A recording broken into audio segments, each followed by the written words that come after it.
All right, so a 5-year plan. Step one for me is bring homeopathy to the people and encourage people to sign up to study homeopathy to really replace, at the moment we have millions of medical doctors around the world.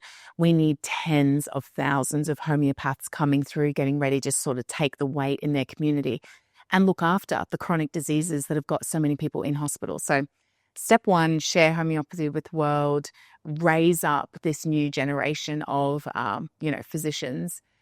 Then from there, I would also want to tackle the education. I want to be teaching children the ways as they come through life.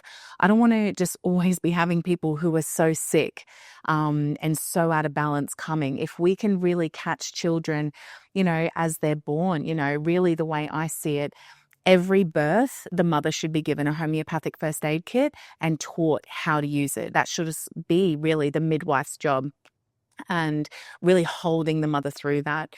So then we're raising up families with homeopathy. So we're really on the right track. But the education, I think, has to be a big part of it, because no amount of homeopathy in the world can overcome these really, they're sick lifestyles, telling kids to sit under fluoro lights, sit on your iPads.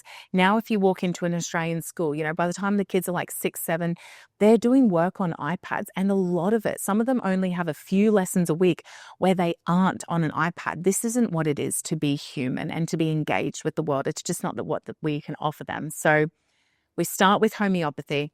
That becomes huge.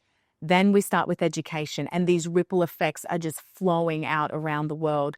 And then I really want our brick and mortar clinics, and I want to tie them in with the schooling hubs. So where it is just a youth program, parents can come together, a couple of days a week. They can bring their kids to be around other kids, learning critical things. And whilst I do provide a lot of information online, I hold a lot of containers and I bring people together in this community aspect, I still do believe that the future is local. I don't want to work with homeopaths, across the world. I want there to be just local experts where a brick and mortar place, you can take your family to be looked after, to be, connected and actually see each other. And I think the same for education. And so that is the way that I see us overthrowing the pharmaceutical stronghold, and then all of the mandates and all of the riffraff that comes with pharma having, strong-armed our government into so many of the decisions that they then enforce on us. I think we need to start to break free of that grip. Then we get our children out of that education stronghold where they're just indoctrinated to sort of sit, listen, obey. We need to get more into this creative mindset. And I just know, given the opportunity to raise children in this way, and I've seen it. I've seen the children in the bush schools and, the alternative education routes that I have been a part of. These children will grow up to bring the solutions. They have the answers. So I'm not concerned about, the areas that we haven't figured out yet. The point is to raise the children like they were sent here for this reason, as were we. We have our own purpose to fulfill. And if we, live our lives right, then we pass the baton to these kids.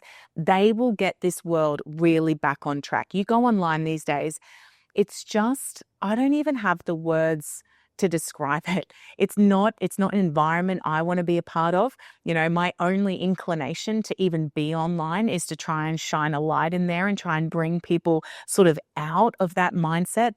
But it's toxic. It's toxic. And the human-centered aspect, this is about to become the greatest commodity. If you can actually create events that bring people together in real life, this is the future that people want. They are so done with this shallow, superficial, whatever we're going to call this whole technocratic age.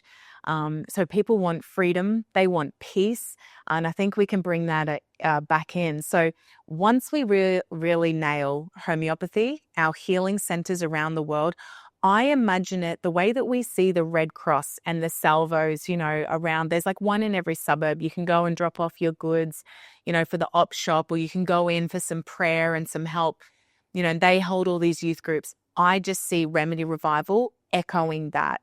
In every suburb, this is the hub. This is where you come for healing. This is where you come for connection. This is where the magic happens. And then lastly, regenerative farming and getting back to the land. That's going to be huge in the next 5 years as well. Like nature, connecting with nature. This is a luxury that so many people in the city don't currently have access to. They're not able to grow their own foods. We need to start this revolution, and the groundswell is definitely coming. People want it, but it is a bit of a process, one step at a time. We're opening minds, opening hearts, setting the infrastructure in place that we can actually do this. Life will be a lot more simple. Life will be a lot more beautiful. And I really think we can do it. I think this is just energetically, when I look around the world, it's like it was always going to be this time. And I'm certain we can get it done. And as for Remedy Collective, Remedy Academy, we don't need anything from anyone to get it going. We don't need money. We don't need, anything else other than people to join us in our belief and have faith that this is the direction that humanity is going. This is what we will put all of our attention towards. We are solutions-based and we will get it done.